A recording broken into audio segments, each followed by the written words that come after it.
அதிமுக பாஜக கூட்டணி உடைந்ததா அல்லது தேர்தல் நேரத்தில் மீண்டும் உயிர் பெறுமா என்ற பல்வேறு கேள்விகளை எழுப்பி இருக்கிறது. அதிகாரப்பூர்வமாக இந்த கூட்டணி முறிக்கப்பட்டிருக்கிறது என்ற ஒரு அறிவிப்பு வரவில்லை. முன்னாள் அமைச்சர் ஜெயக்குமார் இந்த செய்தியாளர்கள் சந்திப்பில் தெரிவித்திருக்கக்கூடிய இந்த கருத்தே தற்பொழுது அதிர்வலைகளை ஏற்படுத்தி இருக்கக்கூடிய நிலையில் தீர்க்கமான ஒரு முடிவாக இது இருக்குமா என்ற ஒரு கேள்வியையும் கள வல்லுநர்கள் முன்னிறுத்துகின்றனர். இணைப்பில் வந்த விருந்தினர்களும் இதே கேள்வியை தான் முன்னிறுத்தினார்கள். தொடர்ந்து நம்மிடையே OPS ஆதரவாளர் புகழேந்தி அவர்கள் இணைப்பில் இணைகிறார். அவரிடம் பேசலாம். வணக்கம் புகழேந்தி.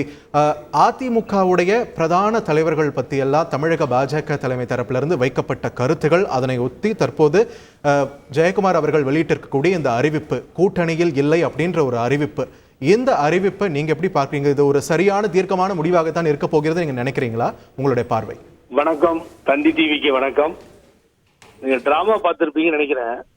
இது ஒரு பெரிய டிராமா சார். இது என்னன்னு கேட்டா, என்னுடைய துணைவியாரை விட, ஜெயலலிதாவை விட என்னுடைய துணைவியார், அவர் சொல்றார் அண்ணாமலை, 1000 மடங்கு மேலானவர்.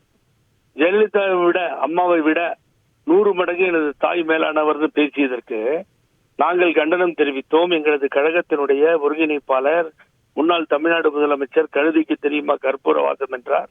இவர்கள் அதிமுக தாமதமாக ஒரு கூட்டத்தை போட்டு அதிமுக ஆபீஸ்ல 3 நாளைக்குள் அண்ணாமலை மன்னிப்பு கேட்க வேண்டும் என்று சொன்னார்கள். ஒன்னும் நடக்கல.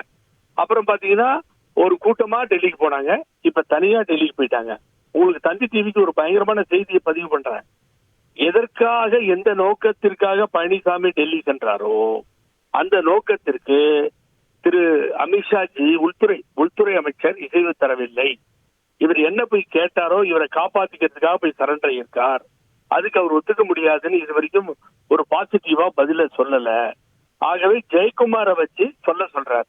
நான் என்ன சொல்றேன், இந்த ஊர் பக்கம் எல்லாம் பார்த்திருப்பீங்க, இந்த கீழ் பிள்ளைக்கும் பாம்புக்கும் சண்டை விடுறதா ஒரு சீன் வந்துகிட்டே இருக்கும். கடைசியில் எல்லாத்தையும் மூட்டை கட்டிட்டு போயிடுவாங்க. இது மாதிரி நிறைய பல முறை நம்ம பார்த்துட்டோம்.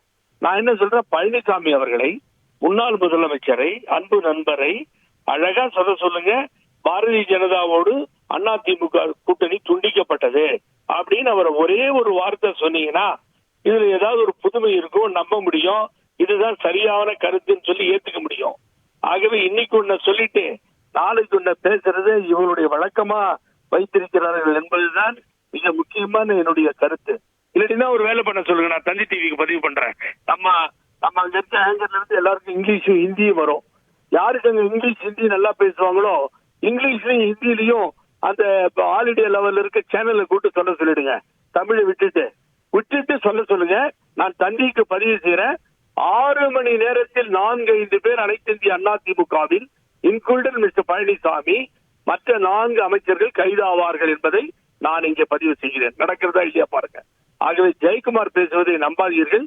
இது ஒரு விளையாட்டு செய்தியாக முடித்துவிடும். நாளை வேறு மாதிரி செய்தி வரும். நன்றி திருப்புகழ், இந்த இணைப்பில் வந்து உங்களுடைய கருத்துக்களை பகிர்ந்தமை.